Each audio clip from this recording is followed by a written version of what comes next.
حضور غوث پاک رحمت اللہ تعالی علیہ کے زمانے میں جب ایک قبر کے مردے کی چیخ و پکار سنی جانے لگی تو حضور غوث پاک کی برکت سے وہ چیخ و پکار کیسے بند ہو گئی؟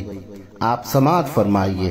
ایک مرتبہ کی بات ہے کہ کچھ لوگ سرکار غوث پاک حضور شیخ محی الدین عبد القادر جیلانی بغدادی حسنی حسینی رضی اللہ تعالی عنہ کی خدمت میں حاضر ہوئے اور لوگوں نے عرض کی کہ عالی جاہ باب العزج کے قبرستان میں ایک قبر سے مردے کے چیخنے کی آواز آ رہی ہے، حضور کچھ کرم فرما دیجئے کہ بیچارے کا عذاب دور ہو جائے۔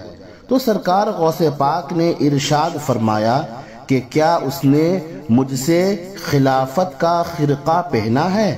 لوگوں نے کہا کہ ہمیں معلوم نہیں۔ پھر سرکار غوث پاک نے ارشاد فرمایا کیا کبھی وہ میری مجلس میں حاضر ہوا ہے؟ تو لوگوں نے کہا کہ ہمیں معلوم نہیں۔ پھر سرکار غوث پاک نے پوچھا کہ کیا اس نے کبھی میرا کھانا کھایا ہے؟ لوگوں نے کہا کہ ہمیں معلوم نہیں۔ پھر سرکار غوث پاک رحمت اللہ تعالی علیہ نے پوچھا کہ کیا اس نے کبھی میرے پیچھے نماز پڑھی ہے؟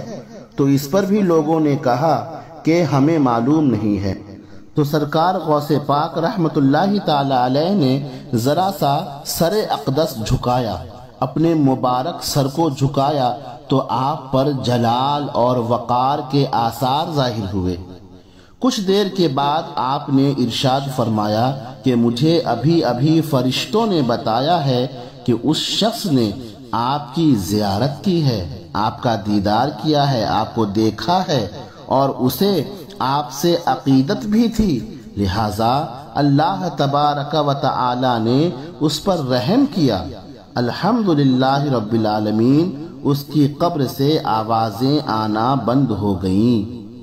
نظارہ ہو دربار کا غوث اعظم، دکھا نیلا گنبد دکھا غوث اعظم، مجھے جام الفت پلا غوث اعظم، رہوں مست و بے خود صدا غوث اعظم۔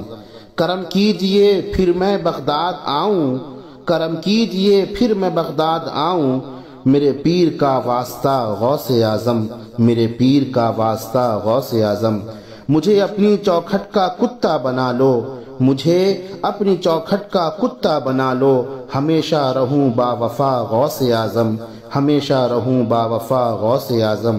تیرے آستاں کا ہوں منگتا گزارا، تیرے آستاں کا ہوں منگتا گزارا، ہے ٹکڑوں پہ تیرے میرا غوث اعظم، ہے ٹکڑوں پہ تیرے میرا غوث اعظم۔ گناہوں کا بار اپنے سر پر اٹھا کر، گناہوں کا بار اپنے سر پر اٹھا کر، پھروں کب تلک جا بجا غوث